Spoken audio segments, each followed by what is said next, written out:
आपका स्वागत है आपके अपने YouTube channel with my garden में। दोस्तों लगातार और बहुत ही खूबसूरत फ्लावर देने वाला रेनी सीजन तो इसके लिए दोस्तों बेस्ट है। ऐसा ही पौधे के बारे में दोस्तों आज हम आपको बताने वाले हैं। दोस्तों इस पौधे का नाम है मैक्सिकन पिटोनिया। वैसे तो दोस्तों पिटोनिया की तो काफ़ी सारी वैरायटी आपको देखने को मिल जाएगी, अलग अलग कलर में भी देखने को मिल जाएगी, लेकिन ये वैरायटी है दोस्तों थोड़ी डिफरेंस वैरायटी है। तो पिटोनिया की काफ़ी सारी वैरायटी आती है, उसमें से ही दोस्तों ये है एक मैक्सिकन पिटोनिया है। और ये दोस्तों एक बार लगा दिया जाए तो सालों साल चलने वाला पौधा है। इसके साथ ही दोस्तों जो बिगनर है और जो नया पौधे के बारे में ज़्यादा एक्सपीरियंस नहीं है उसके लिए तो दोस्तों ये बहुत ही अच्छा पौधा है। तो बेस्ट कैटेगरी में दोस्तों ये बिगनर के लिए आता है, क्योंकि कम केयर के साथ और एक बार लगा दिया जाए दोस्तों तो उसके सीड नीचे गिरने के बाद अनेकों पौधे हैं वो तैयार होते ही रहते हैं। वैसे दोस्तों इसको कटिंग से और सीड से दोनों से लगाया जा सकता है, और बारिश का सीज़न तो दोस्तों इसके लिए लगाने के लिए तो बहुत ही अच्छा रहता है। अदरवाइज दोस्तों आप नर्सरी से, कटिंग से, सीड से, तीनों के तीनों ऑप्शन है दोस्तों, तो उसके ज़रिए आप इस पौधे को ग्रो कर सकते हो। गमले में और ग्राउंड में दोनों में दोस्तों आसानी से लग जाएगा। वैसे दोस्तों ये छोटे बड़े कोई भी गमले में अच्छी तरह से ग्रोथ पे आ जाएगा, लेकिन गमले में हो दोस्तों तो उसके नीचे वेल डन वॉल करना जरूरी अच्छा रहेगा। लेकिन दोस्तों हैंगिंग बास्केट में भी कई जगहों पर मैंने देखा है कि लगाया जाता है, लेकिन उसमें दोस्तों फिर रूट बाउट या तो रिपोर्टिंग करने की नौबत आ सकती है। उसके साथ ही दोस्तों इसकी खूबसूरती बहुत ही अच्छी रहती है। कई कलर में भी शायद आपको देखने को मिल जाएगा। तो इजी टू ग्रो पौधा है। फूलों में कोई दोस्तों इसकी महक नहीं होती है, मतलब खुशबू नहीं होती है, लेकिन दोस्तों इसकी खाद में भी आपको दिक्कत नहीं आएगी, क्योंकि फर्टिलाइज़र वगैरह बहुत ही कम फर्टिलाइज़र से दोस्तों ये अच्छे खासे बारिश के शुरुआती एक आध दो बारिश में ही दोस्तों ये अच्छे खासे फ्लावरिंग पर आ जाता है। लेकिन सर्दियों में दोस्तों इसमें फूल है वो बहुत ही कम हो जाते हैं।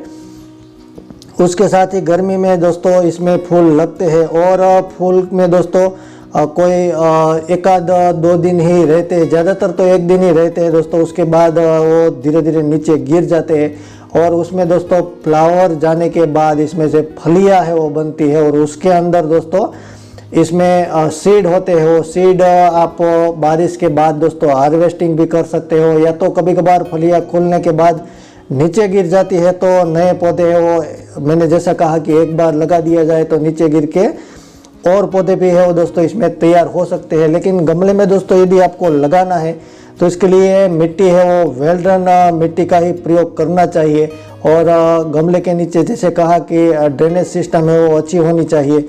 उसके साथ दोस्तों आप काव डंक है, वर्मी कंपोस्ट है, किसी भी तरह की मिट्टी में दोस्तों ये वैसे तो ग्रो हो जाता है, लेकिन गमले में हो दोस्तों तो एक सॉफ्ट मिट्टी थोड़ी बनानी चाहिए। एक पार्ट है वो गार्डन सॉइल, एक पार्ट है वो भुरभुरी या तो बजरी टाइप की जो मिट्टी आती है उसका मिश्रण है वो तैयार कर लेना चाहिए। उसके साथ ही दोस्तों इसमें पानी की मैं बात बताऊं तो ये पौधा है वो दोस्तों आपको ज़रूरियात के हिसाब से इसको वाटरिंग है वो कर लेना चाहिए। बहुत ज़्यादा भी नहीं और बहुत कम भी नहीं, क्योंकि दोस्तों बहुत ज़्यादा वाटरिंग से इसके रूट है वो डिस्टर्ब हो जाते हैं। कभी कभार इसके पत्ते हो दोस्तों पीले भी पड़ जाते हैं, तो वो दोस्तों एक दिक्कत वाला हो सकता है।